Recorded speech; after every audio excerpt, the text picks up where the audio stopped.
এই যে দেখেন, জুমার দিনে মুসলিমদের একটা কাজ কমন, সেটা হলো গোশতের দোকানে দাঁড়িয়ে গরুর গোশত কেনা।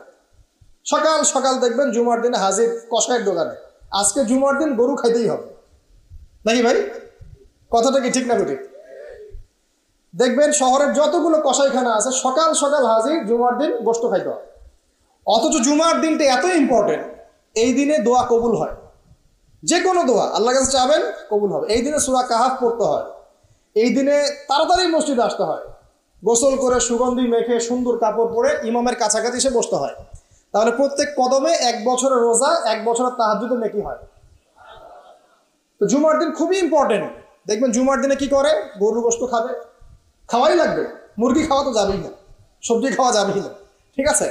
তারপরে স্ত্রী সন্তান বউ বাচ্চা কিনে সকাল সকাল বের হয়ে চলে গেলাম, সারা বিকেল ঘুরতেছি, রাত্রে ঘুরতেছি, সন্ধ্যায় ঘুরতেছি। মানে ওই দিনটা দেখবেন গান বাজনা, পার্টি, এই বিয়ের অনুষ্ঠান, এই জন্মদিন, এই ওরিয়েন্টেশন, এই অমুক তমুক সব জুমার দিনে। অথচ জুমার দিনটাকে আল্লাহ পাক দিয়েছেন ওয়াশাহিদ, সাক্ষ্যদাতা, মানে জুমার দিন আপনাকে সাক্ষী দিবে আপনি এই দিন কি করেছেন। জুমার দিনের কাজগুলো পড়ে নেবেন বই থেকে, আল্লাহ পাক তৌফিক দান করুন, আমিন। ওয়া মাশহুদ, এবং মাশহুদের কসম করছে। মাশহুদ কি? মাশহুদ মানে আরাফার দিন। কোন দিন? আরাফার। এটা কোন দিন? যুব সমাজকে জিজ্ঞাসা করেন, বলতে পারবে না আরাফার দিন কোন দিন। এখনকার তরুণ প্রজন্ম দেখেন আরাফার দিন কোন দিন বলতে পারবে না। জিজ্ঞাসা করেন পর্যায় সারণীতে ওই যে মৌলের নাম, হাইড্রোজেন থেকে একদম শেষ পর সব বলে দিবে, পারমাণবিক ভর, পারমাণবিক সংখ্যা সব বলে দিবে। ফিজিক্সের প্রশ্নগুলো জিজ্ঞাসা করেন, সব বলে দিবে। ওই যে হায়ার ম্যাথ আছে, হায়ার ম্যাথের প্রশ্ন বলে দিবে। বায়োলজির যে কঠিন কঠিন বৈজ্ঞানিক নামগুলো আছে না, ব্যাঙের বৈজ্ঞানিক নাম, অমুকের তমুকের, মানুষ সব বলে দিবে। বলেন মাশহুদ কাকে বলে? ওয়াশাহিদি ওয়া মাশহুদ, আয়াতটা শুনেছো কখনো? বলবে শুনি নাই। এই হলো অবস্থা, শিক্ষা সিস্টেমের এই হলো অবস্থা। কেউ কি বলেছে যে ডাক্তার হওয়া যাবে না, ইঞ্জিনিয়ার হওয়া যাবে না, বা জেনারেল লাইনে পড়া যাবে না? এমনটা কি কেউ বলেছে? কিন্তু কোরআন সুন্নাহর জ্ঞানকে বিসর্জন দিয়ে, ওই জ্ঞানটাকে বিসর্জন দিয়ে তোমাকে ডাক্তার হতে হবে? আমার তো মাঝে মাঝে মনে হয় যে এইসব সেকশনে এই সায়েন্টিফিক পড়াগুলোর পাশাপাশি মানবিক কিছু পড়াশোনা দেওয়া দরকার। আগে মানুষ বানানো দরকার, কিভাবে পেশেন্টের সাথে ভালো ব্যবহার করতে হয় শেখানো দরকার, কিভাবে একজন অসুস্থ মানুষের সাথে ভালো বিহেভ করতে হয় শেখানো দরকার। খালি কিভাবে ইনজেকশন পুশ করতে হয় আর কিভাবে ওষুধ দিতে হয় এইটুকু শেখানো যথেষ্ট না। একটা বিহেভিয়ার, মানবতা শেখানো দরকার। একটা ইঞ্জিনিয়ারকে শেখান যে চুরি করা হারাম, তাকে শেখান আগে, নাহলে বড় হয়ে অনেক বড় ইঞ্জিনিয়ার হতে পারে কিন্তু দেখবেন ভিতরে চুরি করছে। তো একটা মানবিক শিক্ষার দরকার আছে, হিউম্যান বিহেভিয়ার শেখানো দরকার। তো এই শিক্ষাগুলো কে দিবে? কোরআন দিবে, হাদিস দিবে, রাসূলের সুন্নাহ দিবে, তখন গিয়ে তো সে পরিপূর্ণ মানুষ হবে। আর যাদের মধ্যে এই দুইটা শিক্ষা একত্রিত হবে দেখবেন তারা সোনার মানুষ হবে ইনশাআল্লাহ। তো এই দুইটা শিক্ষা কি আমরা অর্জন করতে পারি না? কেউ কি বলেছে জেনারেল লাইনে পড়া বাদ দিয়ে দাও, বাদ দিয়ে একদম সবাই মৌলবী হয়ে যাও? সবাই যদি আলেম হয়ে যায় তাহলে ভাই সামরিক ক্ষেত্রে কে কাজ করবে, প্রশাসনে কে কাজ করবে, জনপ্রতিনিধি কে হবে, ইসলামিক ব্যাংকিং সেকশন কে চালাবে? ঠিক আছে না? সব সেকশনে মানুষের প্রয়োজন আছে না? তো সব সেকশনে মানুষের দরকার আছে, কিন্তু সেই মানুষগুলোর আত্মাটাকে কোরআন সুন্নাহর আধ্যাত্মিকত্ব দিয়ে ঢেলে সাজাতে হবে। আল্লাহ পাক তৌফিক এনায়েত করুন, আমিন।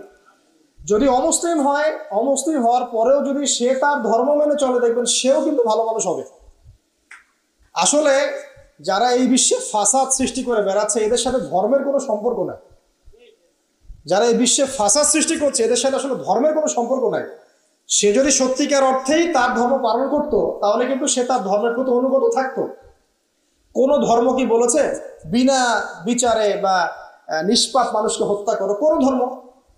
একটা রিলিজন আমাকে দেখান যে বলেছে মিথ্যা কথা বলো, হারাম খাও, সুদ খাও, বেপরদায় চলো, নগ্ন হয়ে চলো, একটা ধর্ম বলেছে?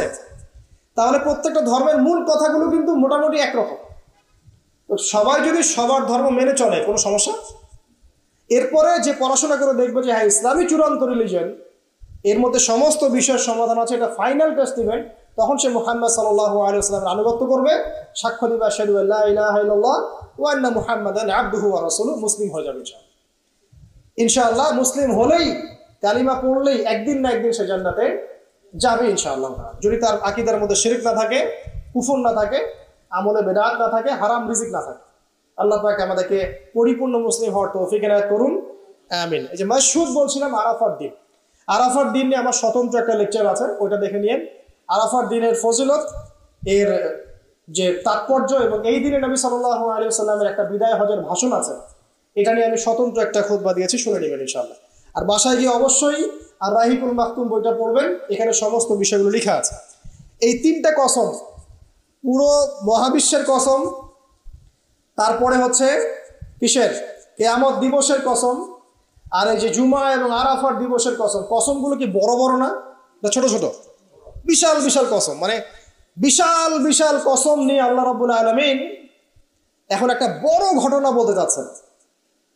সিকোয়েন্সটা দেখেন, বড় বড় কিছু কসম আল্লাহ করলেন, মহাবিশ্বের কসম, বিশাল বিশাল নক্ষত্রের কসম, ঠিক আছে, জুমার দিন বড় দিন, আরাফার দিন বিশাল দিন, এবং কিয়ামতের দিন এটা ভয়াবহ বিশাল দিন। এই সমস্ত বিশাল বিশাল বিষয়গুলোর কসম করে আল্লাহ পাক বলছেন কুতিলা আসহাবুল উখদুদ। কি কথা? কুতিলা আসহাবুল উখদুদ। আসহাবুল উখদুদ ধ্বংস হয়েছে। কে আসহাবুল উখদুদ? সামনে যাই, মজার একটা ঘটনা আসবে। আন-নারি যাতিল ওয়াকুদ, যখন আগুন দাউ দাউ করে জ্বলছিল, আসহাবুল উখদুদ ধ্বংস হয়ে গেছে যখন আগুন দাউ দাউ করে জ্বলছিল। ইযহুম আলাইহা কুউদ, এবং আসহাবুল উখদুদের লোকরা এই আগুনের কুণ্ডলীর চারপাশে বসেছিল। মনে করেন এখানে বিশাল একটা আগুন জ্বালিয়ে রাখা হয়েছে, এখানে দাউ দাউ করে আগুন জ্বলছে, আর কিছু মানুষ তার চারপাশে বড় বড় কুরসিতে, চেয়ারে হেলান দিয়ে বসে মজা উপভোগ করছে। এই হলো আসহাবুল উখদুদ। এদেরকে আল্লাহ পাক বলছেন এরা ধ্বংস হোক। কুতিলা আসহাবুল উখদুদ ওয়াহুম আলা মা ইয়াফআলুনা বিল মুমিনিনা শুহুদ। তারা বসে বসে কি করছিল? তারা বসে বসে দেখছিল যে মুমিন মুসলিমদের সাথে কি নির্যাতন করা হচ্ছে। মুমিন মুসলিমদের সাথে ওই আগুনের মধ্যে যা নির্যাতন করা হচ্ছিল, ওরা চারপাশে বসে বসে এটা অবলোকন করছিল, হাসছিল, মজা নিচ্ছিল। এই আসহাবুল উখদুদরা ধ্বংস হোক। ওয়ামা নাকামু মিনহুম ইল্লা আন ইউমিনু বিল্লাহিল আজিজিল হামিদ। আল্লাহ পাক বলছেন ওই মুমিনদের কোনো দোষ ছিল না যে মুমিনদেরকে ওই অগ্নিকুণ্ডে পুড়িয়ে মারা হচ্ছিল এবং চারপাশে কিছু মানুষ জড়ো হয়ে দেখছিল, মজা নিচ্ছিল। আসহাবুল উখদুদ, ওই মুমিনদের কোনো দোষ ছিল না, শুধু একটা অপরাধ তাদের দৃষ্টিতে। কি সেটা? যে এই মুমিনরা এক আল্লাহর প্রতি ঈমান এনেছিল। এই মুমিন হওয়া ছাড়া তাদের কোনো দোষ ছিল না। কথা বুঝতে পারছেন? এবার চলে আসেন এখানে কিভাবে আসলাম।